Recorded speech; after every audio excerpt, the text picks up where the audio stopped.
রোগীর চাপে নাজেহাল উত্তরবঙ্গ মেডিকেল কলেজ ও হাসপাতাল। শুধু শিলিগুড়ি নয়, উত্তরের 6 জেলা থেকে আসছে রোগী। এতেই কার্যত বিপর্যস্ত মেডিকেল কর্তৃপক্ষ।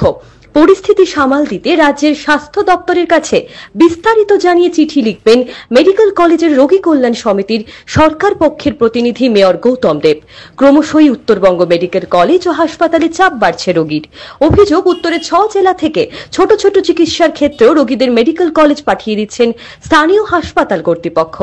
এতেই সমস্যায় পড়েছে মেডিকেল কলেজ ও হাসপাতাল। শুধু মেডিকেল কর্তৃপক্ষই নয়, এতে হয়রানির শিকার হতে হচ্ছে রোগীর আত্মীয় পরিজনকেও। অভিযোগ, ওষুধ নিতেও জেলার হাসপাতালগুলি রোগীর পরিজনদের পাঠাচ্ছে মেডিকেল কলেজ হাসপাতালে। বিষয়টি জানা মাত্রই উষ্মা প্রকাশ করেন মেয়র গৌতম দেব।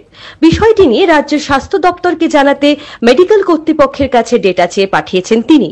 মেয়র বলেন, বিষয়টি নিয়ে স্বাস্থ্য সচিবের সঙ্গে কথা বলবো। জেলার মুখ্য স্বাস্থ্য আধিকারিকদের সঙ্গে কথা বলে তিনি যাতে সমস্যার সমাধান করেন। আমি স্বাস্থ্য সচিবের সাথে কথা বলবো। তিনি যদি আমাদের উত্তরবঙ্গের বিভিন্ন জায়গা সেমদের সাথে কথা বলেন, অকারণে রেফারেন্সের জন্য এখানে খুব প্রেশার হচ্ছে। আর এখানে পেশেন্ট একবার ট্রিটেড হলে যে ওষুধ লিখছে, সেই ওষুধ কিন্তু ডিস্ট্রিক্টে আছে, মহকুমায় আছে।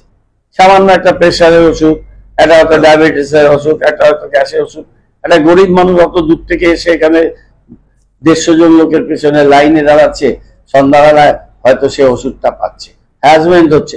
এইগুলো, এই প্রেসক্রিপশনটা যদি মেডিকেল কলেজে প্রেসক্রিপশন, তো যে কোনো মেডিকেল ইনস্টিটিউটে সরকারি জায়গাতেই is entitled to get the medicine. আর এই ব্যাপারটা নিয়ে আমি স্বাস্থ্য মন্ত্রকের কথা বলবো এবং রিকোয়েস্ট করবো যে সিএমওএইচদের নিয়ে গভর্নমেন্টের এই ডাইরেকশনটা যাতে প্রপারলি ফলোড হয় আপ টু বিএমওএইচ লেভেলে, তার নিচের তলায়, সেই ব্যাপারটাতে একটু দেখার জন্য।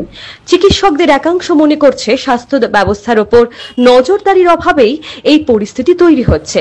এখন থেকেই রাজ্যের স্বাস্থ্য দপ্তর বিষয়টির উপর কড়া পদক্ষেপ না নিলে উত্তরবঙ্গ মেডিকেল কলেজ হাসপাতালেও চিকিৎসা ব্যবস্থার পরিকাঠামো ভেঙে পড়বে।